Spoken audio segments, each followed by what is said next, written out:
ये रहेगा 51 मिनट का समय। इसी समय में आप कलश की स्थापना कर सकते हैं अगर आप सुबह नहीं कर पाते हैं तो। अच्छा, जो भक्त नवरात्रि का व्रत धारण करना चाहते हैं, पहली बार व्रत धारण करना चाहते हैं, तो आप इस बार की नवरात्रि से अपना व्रत प्रारंभ कर। नमस्कार दोस्तों, स्वागत है। सर्व मंगल मांगल्ये शिवे सर्वार्थ साधिके शरण्ये त्र्यंबिके गौरी नारायणी नमोस्तुते। ओम दुम दुर्गाय नमः। जय माता दी दोस्तों, माँ भगवती दुर्गा की कृपा सदैव आप और आपके समस्त परिवार पर बनी रहे। दोस्तों, सनातन धर्म में नवरात्रि के पर्व का बहुत महत्व होता है। देवी भागवत के अनुसार वर्ष भर में 4 नवरात्रि होती हैं, 2 प्रकट नवरात्रि और 2 गुप्त नवरात्रि। लेकिन सनातन धर्म में चैत्र मास की जो नवरात्रि होती है वो बहुत महत्वपूर्ण होती है। इसका कारण ये होता है कि इसी दिन से यानी कि चैत्र मास की शुक्ल पक्ष की प्रतिपदा तिथि से हिंदू वर्ष का पहला दिन यानी कि नव वर्ष प्रारंभ हो जाता है। मतलब चैत्र मास की नवरात्रि से ही हमारा नव वर्ष प्रारंभ हो जाता है। तो इसलिए ये नवरात्रि बहुत महत्वपूर्ण मानी गई है। आज की वीडियो में आप जानेंगे कि चैत्र मास की नवरात्रि कब से प्रारंभ हो रही है साल 2024 में और कब समाप्त होगी, प्रतिपदा तिथि का प्रारंभ कब होगा, प्रतिपदा तिथि समाप्त कब होगी और कलश की स्थापना करने का शुभ मुहूर्त क्या होगा। नवरात्रि इस बार कितने दिन की है और चैत्र मास की नवरात्रि में माँ दुर्गा के आने की सवारी क्या होगी। नवरात्रि प्रारंभ होने से पहले आपको किन बातों का ध्यान रखना है और नवरात्रि में किन मंत्रों का जप करना है, संपूर्ण जानकारी आपको आज की वीडियो में मैं शेयर करने वाली हूँ। तो वीडियो बहुत महत्वपूर्ण है, पूरा जरूर देख लीजिए। अच्छी लगे वीडियो तो लाइक भी जरूर कीजिए, क्योंकि आपके लाइक्स, आपके कमेंट्स मेरे लिए बहुत महत्वपूर्ण होते हैं। यही एकमात्र जरिया है जिनसे मुझे पता चलता है कि आपको ये वीडियो अच्छी लगती है और आपके लिए ये वीडियो उपयोगी है। तो अगर वीडियो अच्छी लगे तो लाइक तो जरूर ही किया कीजिए। दोस्तों, नवरात्रि में हम माँ दुर्गा के 9 स्वरूपों की आराधना करते हैं। प्रथमम शैलपुत्री च, द्वितीयम ब्रह्मचारिणी, तृतीयम चंद्रघंटेति, कुष्मांडेति चतुर्थकम, पंचमम स्कंदमातेति, षष्ठम कात्यायनीति च, सप्तमम कालरात्रीति, महागौरीति चाष्टमम, नवमम सिद्धिदात्री च, नव दुर्गा प्रकृतिता। तो नवरात्रि में माँ दुर्गा के इन्हीं 9 स्वरूपों की आराधना की जाती है। अब इनकी पूजा से क्या लाभ होते हैं तो देखिए। पहले दिन माता शैलपुत्री की पूजा की जाती है, जो कि कलश की स्थापना के साथ ही पहले दिन हम माता शैलपुत्री की पूजा करते हैं। माता शैलपुत्री जो कि हिमालय की पुत्री हैं, इन्हें सफेद रंग बहुत प्रिय है और इनकी पूजा करने से सभी प्रकार की कामनाएं पूर्ण हो जाती हैं। दूसरे दिन माता ब्रह्मचारिणी की पूजा की जाती है। इनकी पूजा से वैराग्य बढ़ता है, सदाचार आता है और संयम बढ़ता है। नवरात्रि के तीसरे दिन माता चंद्रघंटा की पूजा की जाती है और कहा जाता है कि माता चंद्रघंटा की पूजा से मानव सांसारिक कष्टों से मुक्ति पा जाते हैं।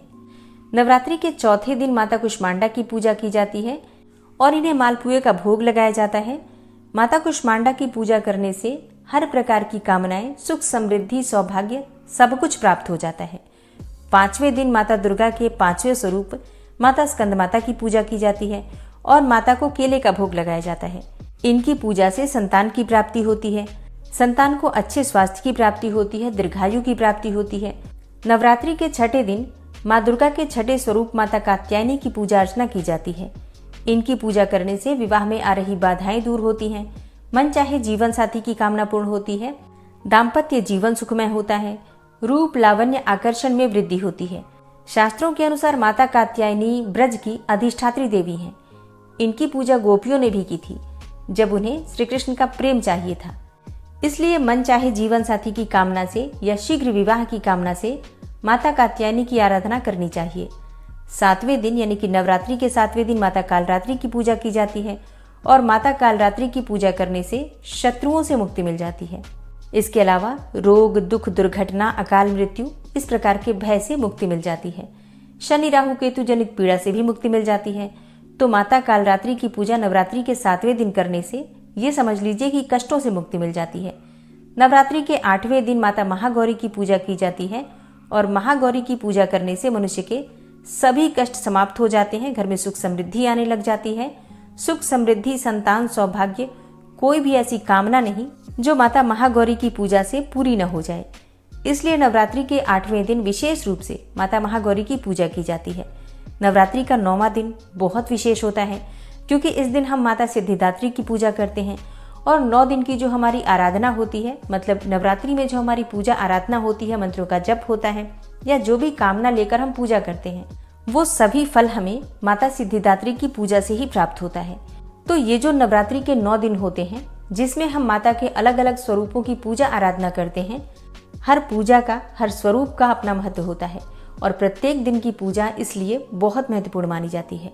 तो नवरात्रि में प्रतिदिन की पूजा विधि की वीडियो आपको हर रोज मिलेगी। आप लोग चैनल से जुड़े रहिएगा। और अब जानते हैं कि नवरात्रि कब से प्रारंभ हो रही है, कब समाप्त हो रही है। तो देखिए, चैत्र मास के शुक्ल पक्ष की प्रतिपदा तिथि प्रारंभ होगी 8 अप्रैल की रात्रि में 11:50 पर और समाप्त हो रही है 9 अप्रैल को रात्रि में 8:30 पर। तो सूर्योदय कालीन तिथि के अनुसार चैत्र मास की नवरात्रि 9 अप्रैल से प्रारंभ होगी, 9 अप्रैल 2024 से, और दिन होगा मंगलवार का। तो नवरात्रि की प्रतिपदा तिथि है 9 अप्रैल को। माता शैलपुत्री की पूजा का दिन है, घट स्थापना की जाएगी इस दिन। और चैत्र नवरात्रि का दूसरा दिन यानी कि द्वितीय तिथि है 10 अप्रैल को। माँ ब्रह्मचारिणी की पूजा करेंगे। 11 अप्रैल को है तृतीया तिथि, जिस दिन हम माँ चंद्रघंटा की पूजा करेंगे। 12 अप्रैल को चतुर्थी है। इस दिन माता के चौथे स्वरूप माता कुष्मांडा की पूजा करेंगे। और चैत्र नवरात्रि की पंचमी तिथि 13 अप्रैल को है। माता स्कंद माता की पूजा करेंगे इस दिन। चैत्र नवरात्रि की षष्ठी तिथि है 14 अप्रैल को। इस दिन माता कात्यायनी की पूजा करेंगे। और चैत्र नवरात्रि की सप्तमी तिथि है 15 अप्रैल को। इस दिन माता कालरात्रि की पूजा करेंगे। और 15 अप्रैल को है अष्टमी तिथि यानी कि महाअष्टमी, माँ महागौरी की पूजा करेंगे। या फिर कई भक्त अष्टमी तिथि के दिन ही कन्या पूजन करते हैं, हवन इत्यादि करते हैं। तो 16 अप्रैल को अष्टमी तिथि के दिन आप कन्या पूजन हवन कर सकते हैं अष्टमी तिथि का। और नौमी तिथि है चैत्र नवरात्रि की 17 अप्रैल को। माँ सिद्धिदात्री की पूजा करेंगे, महानवमी है। और 17 अप्रैल को ही श्री राम नवमी मनाई जाएगी, भगवान श्री राम का जन्मोत्सव मनाया जाएगा। साल 2024 में नवरात्रि पूरे 9 दिन की है, तो किसी प्रकार का तिथि में ऐसा उलटफेर नहीं है। पूरे 9 दिन की नवरात्रि हमें प्राप्त हो रही है, जो कि बहुत शुभ है। बात करें माता की सवारी की, तो देखिए, नवरात्रि में मंगलवार और शनिवार के दिन माँ का आगमन घोड़े पर होता है। तो इस बार माता का जो वाहन है वो घोड़ा है। और अब बात करें कि घट की स्थापना करने का शुभ मुहूर्त क्या होगा, तो देखिए, सुबह 6:02 से सुबह 10:16 तक, यानी कि कुल 4 घंटे 14 मिनट की जो अवधि होगी घट स्थापना के लिए, कलश की स्थापना करने के लिए सबसे शुभ है।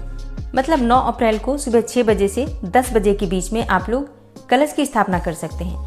और अगर आप किसी भी कारणवश इस मुहूर्त में कलश की स्थापना नहीं कर पाते हैं, तो दिन में अभिजीत मुहूर्त में भी कलश की स्थापना कर सकते हैं। अभिजीत मुहूर्त का समय रहेगा सुबह 11:57 से दोपहर में 12:48 तक। तो ये रहेगा 51 मिनट का समय। इसी समय में आप कलश की स्थापना कर सकते हैं अगर आप सुबह नहीं कर पाते हैं तो। अच्छा, जो भक्त नवरात्रि का व्रत धारण करना चाहते हैं, पहली बार व्रत धारण करना चाहते हैं, तो आप इस बार की नवरात्रि से अपना व्रत प्रारंभ कर सकते हैं। अच्छा, कई भक्त हैं जो कुछ विशेष दिनों के व्रत धारण करना चाहते हैं, जैसे कि सोमवार या फिर शुक्रवार या शनिवार इत्यादि। अगर आप कोई वार के व्रत भी शुरू करना चाहते हैं, तो नवरात्रि में आप अपना व्रत प्रारंभ कर सकते हैं। बहुत श्रेष्ठ माना जाता है। कोई भी नया व्रत प्रारंभ करने के लिए शुक्ल पक्ष का समय, नवरात्रि का समय श्रेष्ठ समय है। नवरात्रि में किस प्रकार से माता की पूजा आराधना करनी चाहिए, नवरात्रि से पहले हमें किन बातों का ध्यान रखना है, नवरात्रि में किन बातों का ध्यान रखना है, और नवरात्रि के समापन तक संपूर्ण जानकारी की, मतलब एक एक जानकारी के लिए वीडियो आपको इस चैनल पर मिल जाएगी। आप लोग चैनल से जुड़े रहिए। इसके अलावा प्रतिदिन की कथा, पूजा विधि और दुर्गा सप्तशती की कथा, संपूर्ण जानकारी, नवरात्रि से संबंधित सभी मंत्र इत्यादि आपको इस चैनल पर मिलेंगे। आप लोग बिल्कुल चैनल से जुड़े रहिए। अगर आपने सब्सक्राइब नहीं किया है तो सब्सक्राइब करके और बेल। मिलती हूँ मैं आपसे अगली वीडियो में। तब तक के लिए जय श्री राधे।